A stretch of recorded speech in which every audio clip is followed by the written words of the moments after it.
Hey y'all, what is up? It's your girl P, and we are back with another episode, y'all. We are officially on episode 6 for the KKWP podcast. I thank you all for tuning in and listening. We do have Bible Talk Tuesdays every Tuesday morning at 6:30 a.m. We are live on IG, Zoom, and we repost the session on YouTube as well. And then we have a new podcast episode every Thursday. So today I am a little bit behind. I usually post every morning. I'm at every Thursday morning around like 6:30 a.m.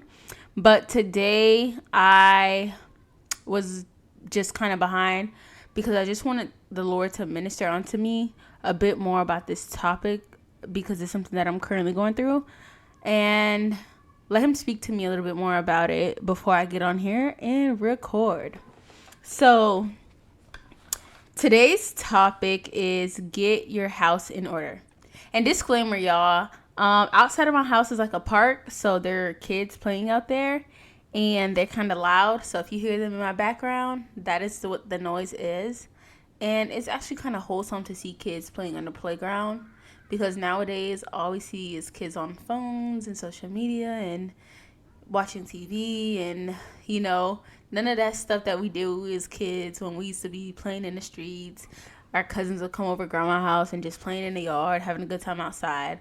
Like, as kids, my generation, we did not like to stay in the house. So it's kind of nice to see that coming back around a little bit more, and just to see them playing on the playground. So yeah. So again, today's episode is titled Get Your House in Order. So I believe like the past 3 or 4 weeks, God has just been telling me, get your house in order, get your house in order, get your house in order. And initially I kind of did not understand what he was saying. It wasn't until I started to go through the scene of events that he was taking me through, that's when it all came full swing, and Holy Spirit to just begin to download things into my spirit and just give me revelation after revelation. So get your house in order. So we're going to go starting spiritually, personally, academically, and financially. So this verse is from 1 Corinthians chapter 14, verse 33. And it states that, for God is not a God of disorder, but of peace, as in all the congregations of the Lord's people. And then I went up to define what order was. And it says the arrangement or disposition of people or things in relation to each other according to the particular sequence, pattern, or method. And so starting spiritually, I realized that everything in my life trickles down from my spiritual life. So if my spiritual life is out of order, everything else in my life becomes out of order. Hence why I put spiritual first, then personal, then academics, then financially, because it trickles down into each and every area of my life. So God began to tell me, like, get your house in order. So starting spiritually, this meant that God was just basically showing me that I was lacking in certain areas when it came to my relationship with him. I was lacking in consistency, and I was just lacking like all around, like not going to church as much as I should be, not connecting with my community as much as I should be, and not having a good prayer life the way I thought, not keeping up with the fasting schedule, or even when the Lord prompts me to fast. So things of that nature, right?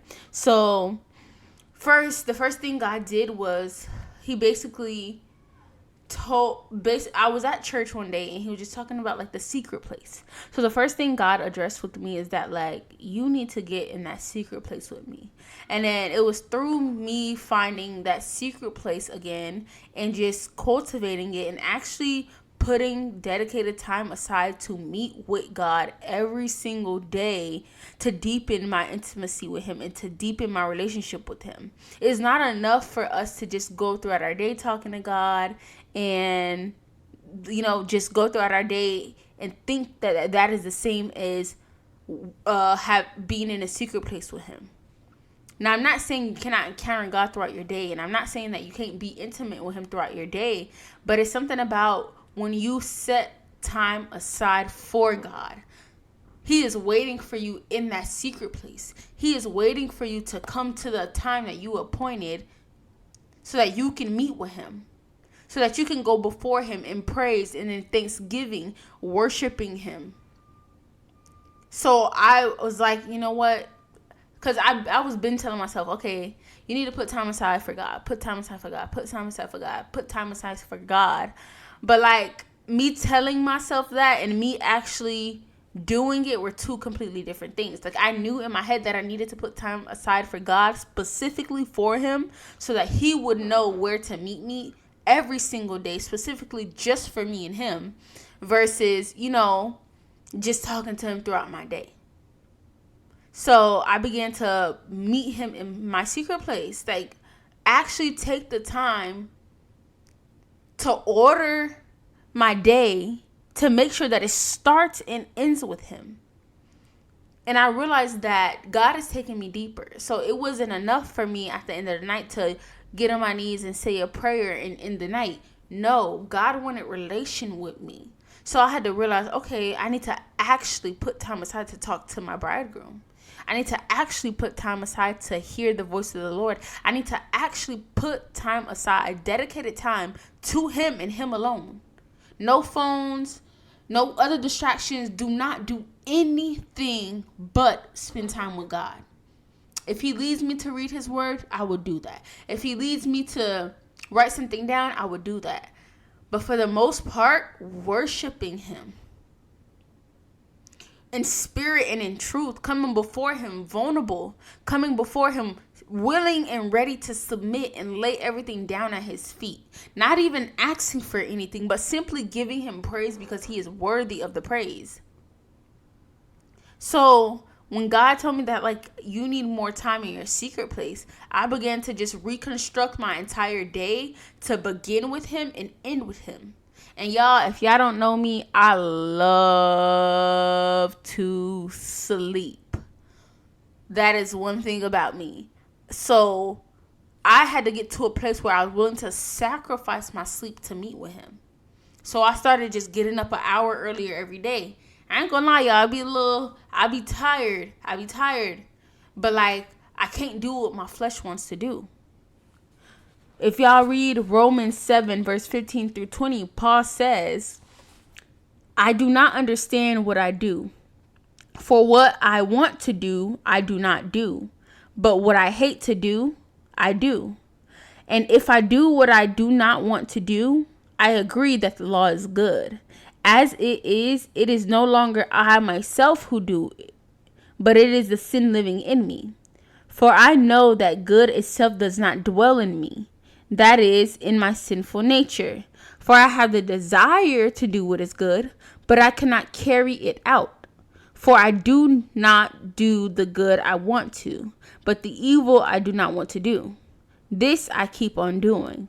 Now, if I do what I do not want to do, it is no longer I who do it, but it is the sin living in me that does it. So Paul is basically saying that the things that we desire to do that are good, we aren't able to do. But the very thing it is that we don't want to do is the very thing that we end up doing.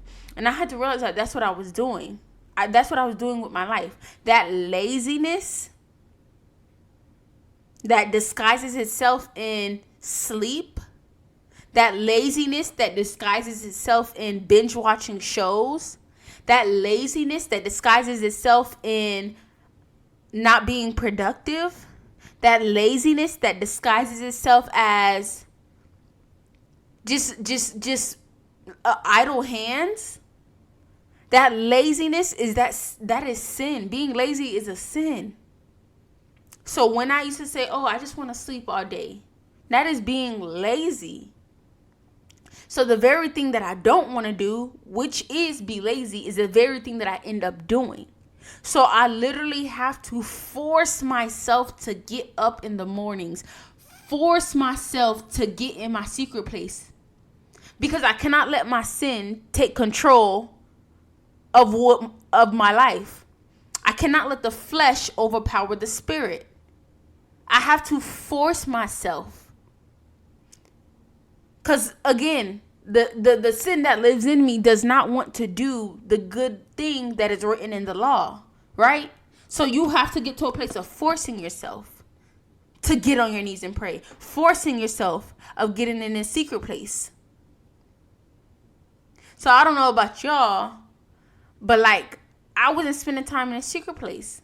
I thought prayer and talking to God throughout my day and, listening to gospel music and going to church all equated to being enough for me to cultivate and deepen my relationship with God.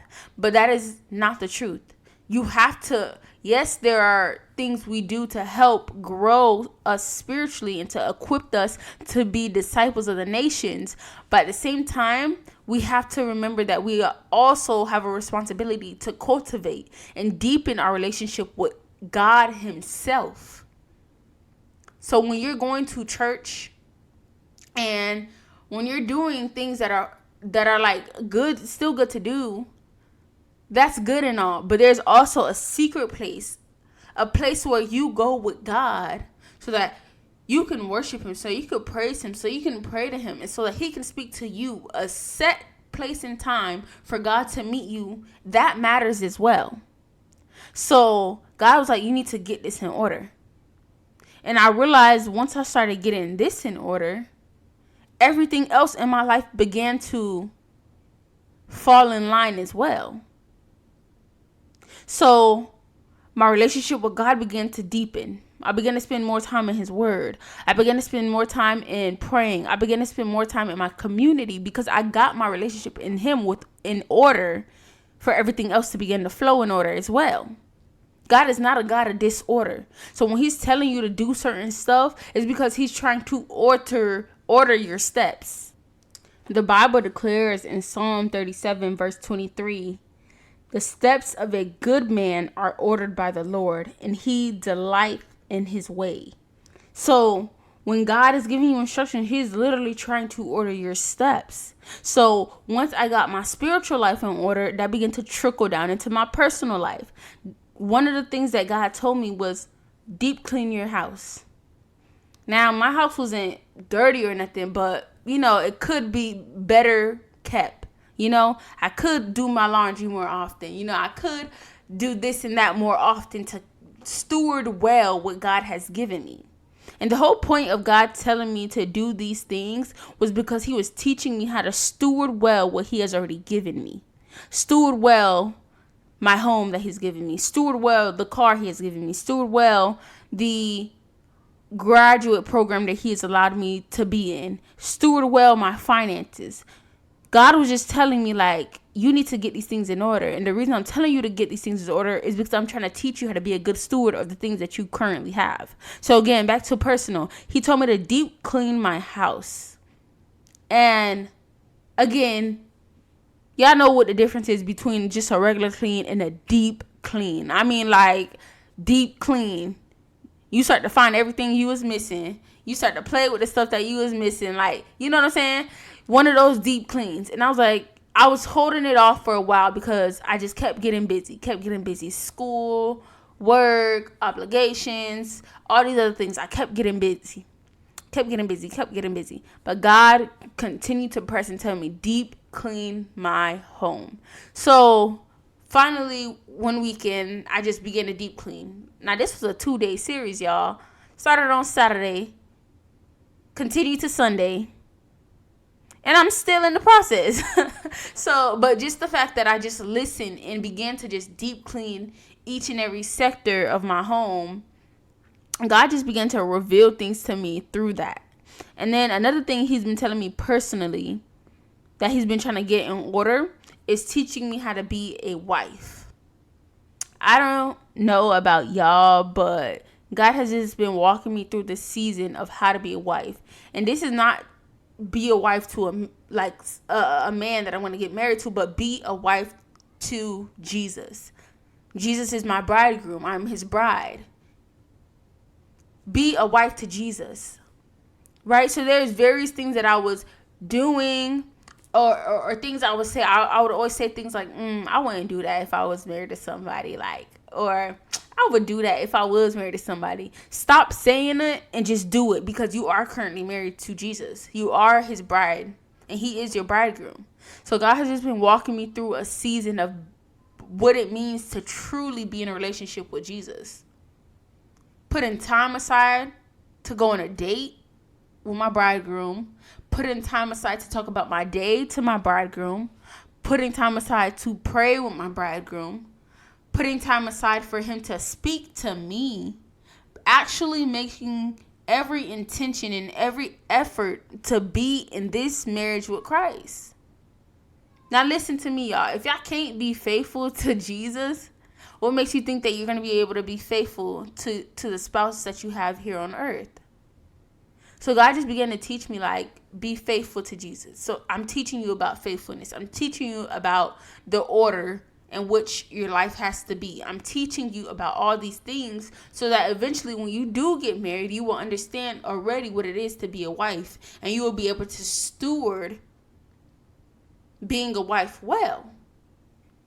So one of the things that he's also been teaching me personally is to have non-negotiables, y'all.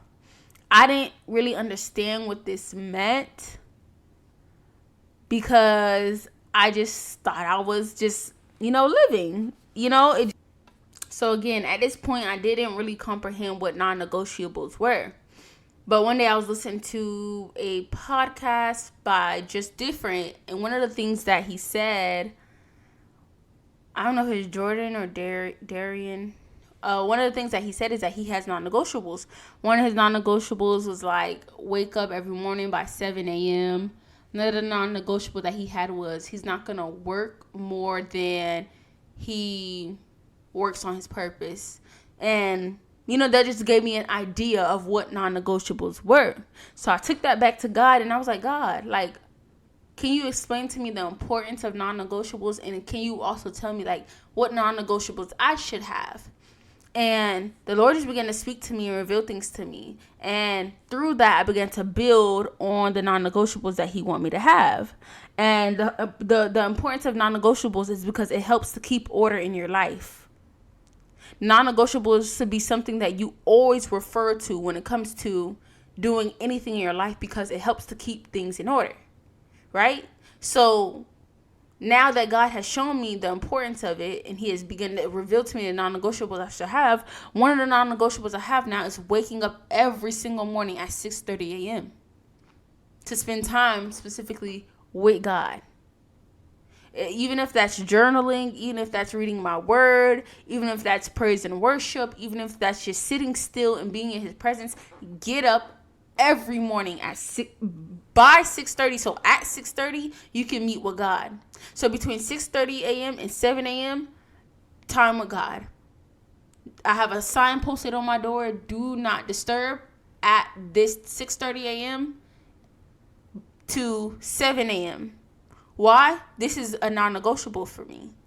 So that God is training me up in this so that when I move forward in every season of my life, I know that that's something that's going to remain. Every morning, be up by 6:30 a.m.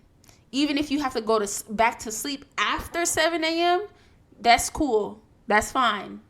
But 6:30, be up by then. And you got to think about this. What good wife is going to sleep in? What good woman is going to sleep in all morning long? No good woman is going to sleep in all morning long because that's going to lead to unproductivity. That's going to lead to laziness, right? So God has been training me to get up at this specific time to meet with him. And because that will also set the tone for the rest of my day. That will give me the strength that I need to get through the rest of my day. Yes, I will talk to Jesus and have moments with him all throughout my day, but it's something about when he knows he has my undivided attention from this time to this time every single morning, because he knows that throughout my day I'm going to have certain distractions like work and school and responsibilities and obligations and things that I need to attend to. But he knows at this specific time, from this time, I know that I have her undivided attention and that I can meet her at this secret place every single morning.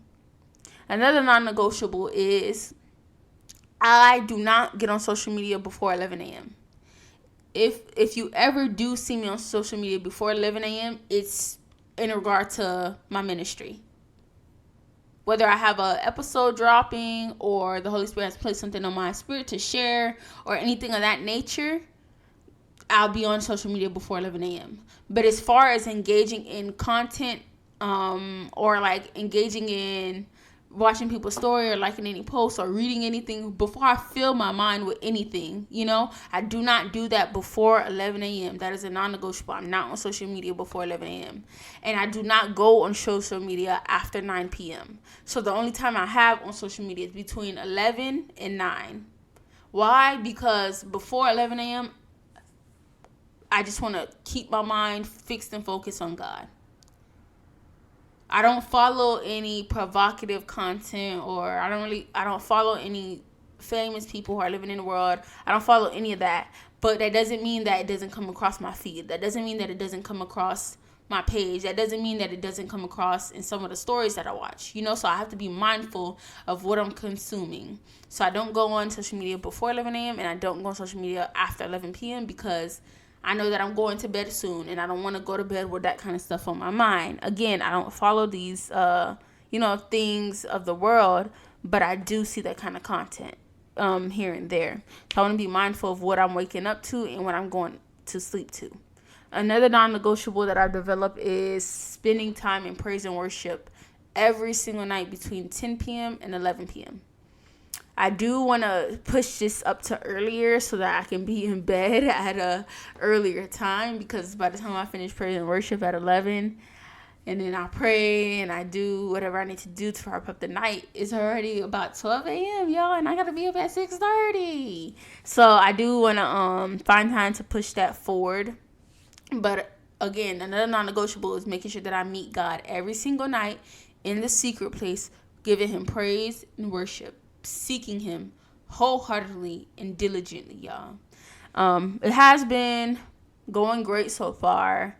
Sometimes it does get challenging because sometimes I'm not always home before 10, especially if I go to church. Sometimes we end up staying afterwards and just talking and, catching up and just being in the atmosphere of godly and wise counsel, and being around community is another way that I encounter God.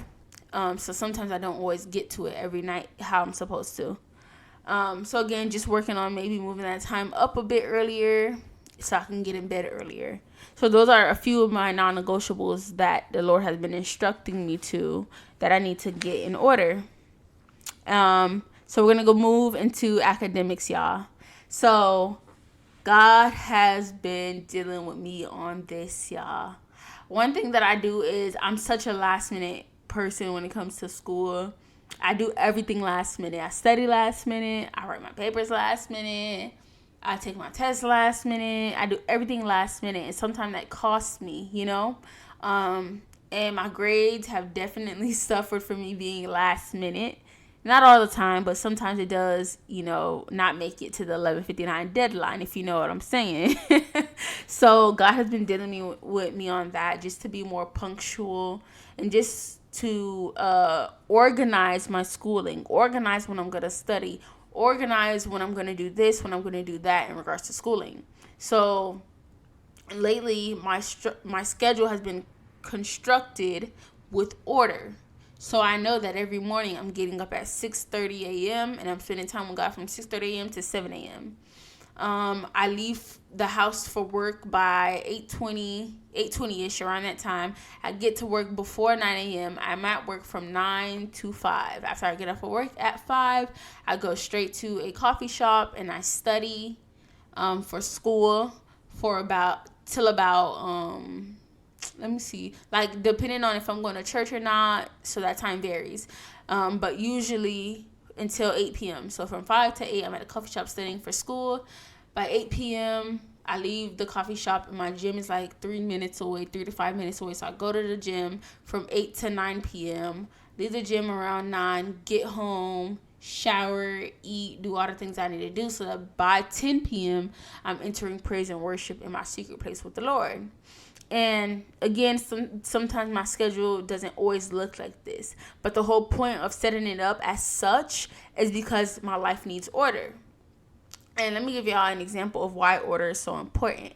So when me and my friends go on a trip or go on vacation or whatever it may be, we always like to plan things ahead of time. We like to know what restaurant we're going to, what activities we're going to, what outfit we're wearing to what place, how we're going to do this, how we're going to do that, how we're going to what is our transportation going to be, certain things like that, because we notice that when we get to the place, if we do not have things put in place or already ordered and lined up how we desire for it to go, we end up wasting time trying to decide what to do. So as this relates to my life, when I don't have things put in place, when I don't have things put in order, I waste time figuring out what to do. Like if I don't know what I'm going to study before I get to the coffee shop, I waste time figuring out what to study. If I don't know what I'm going to do before I get to the gym, what part of my body I'm going to work on or what exercises I'm going to do, I waste time trying to figure it out. Now I'm on TikTok looking for which exercises to do or how to do them and stuff like that. So if I don't set things up with order, I waste time.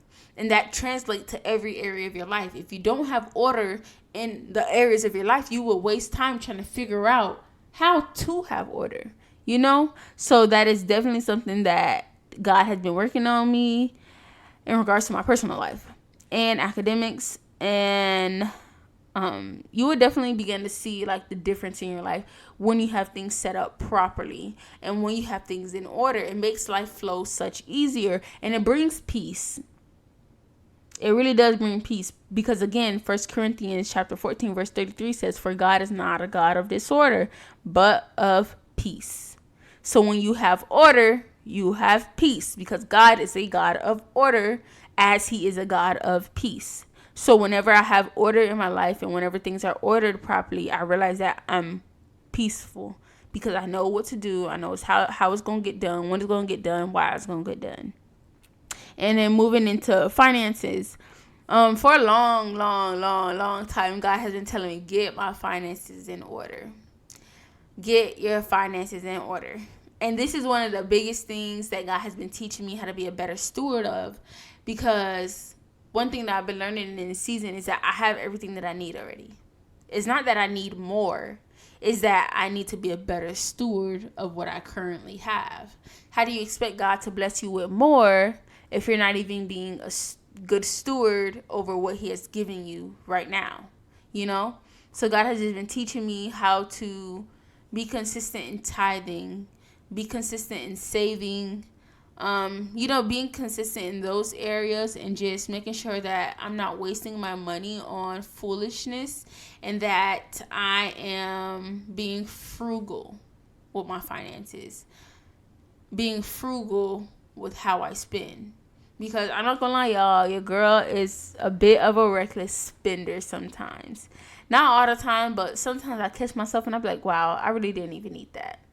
Oh, wow, I really just paid for this $50 meal and I only ate 3 bites. Waste of money. So I find myself in those situations quite often. And so God has just been dealing with me on that.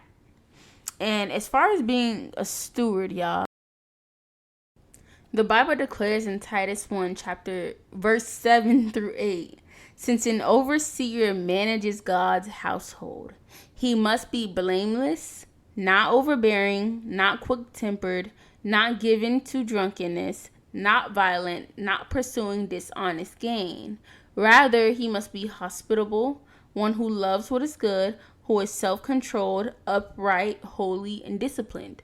So I learned that in order to be a good steward, I must possess these characteristics, y'all. I must be hospitable. I must be one who loves to do good, one who has self-control, one who is upright, holy, and disciplined in order for me to be a good steward. But I had to start being a good steward when it comes to my relationship with God.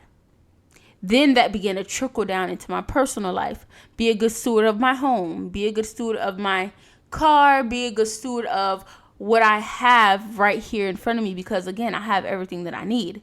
Then being a good steward of my schoolwork, being a good steward of my academics, then being a good steward of my finances. Again, everything in my life, I realize, always trickles down from my relationship with God. I can tell when my relationship with God is in shambles because my finances will be in shambles, my academics will be in shambles, and my personal life will all be in shambles. So that tells me to go back to the start with God and ask him to give you revelation and understanding and knowledge and wisdom and discernment on how to better your relationship with him, how to deepen your relationship with him. And as you begin to work on your relationship with God, as you begin to mend your relationship with God, he will show you all the areas of your life that need to be cleaned. He will show you all the areas of your life that need to be put in order, and he will give you instructions on how to put your life in order as you begin to put your relationship. And again, y'all, order just helps you to maintain and steward well the things that God has given to you. Order is also important because it reveals priority. You have to prioritize the things that you have already placed in order. For example, if I know that my secret time with God is between 6:30 a.m. and 7 a.m., why would I go get a job that requires me to clock into work at 6 a.m. and then clock out at 6 p.m.? That's something I wouldn't be able to get that job because I already have something in place. I already have something in order for that time frame. I have already allocated time to something else. So therefore, I can't even get into this job. That's not right for me because it is going to interfere with the order that's in my life, right? If I know that I have my secret place time with God from 10 p.m. to 11 p.m., why would I go get a job that requires me to clock in at 6 p.m.? It's going to run into my time with God. So that's another thing that that's a job I won't be able to get because it's running into time for my non-negotiable. Another non-negotiable I have is Sabbath Sunday. If I get a job that's requiring of me to work on Sunday, I won't be able to do that job. Why? Because Sundays are Sabbath. I have to keep my order. And also, you have to realize when you have things in order, when you have your non-negotiables in order, this prevents you from getting into things that aren't good for you. It's not that it's bad for you. It's just not good for you because it interferes with the order that you have already placed in your life. Keeping the order helps you to choose the things that are best for you. Of course, as you consult God, but you will be able to weave out what's not good for you because you will know it's not good for you because it'll interfere with your order. And if something is interfering with your order, that means it's going to interfere with your peace. So you will know, oh no, I got to stay away from that. Or, oh no, I can't do that. Or, oh no, I can't go there. Or, oh no, we can't meet. Because it'll begin to disrupt your life. It'll begin to disturb the peace that is currently going on in your life. So again, y'all, these are the things that God has just been teaching me and preparing me through this current process that I'm going through. And I just want to share them with y'all. And hopefully you guys have learned something. And I just thank you all for listening. And y'all have a good one. Again, we are back every single Tuesday morning at 6:30 a.m. with a new Bible Talk Tuesday. And we are back every single Thursday with a new podcast episode. We are available on Apple Music and YouTube. I thank you all for listening to the KKWP podcast with your girl P. I'm out, y'all. Have a good one. Bye.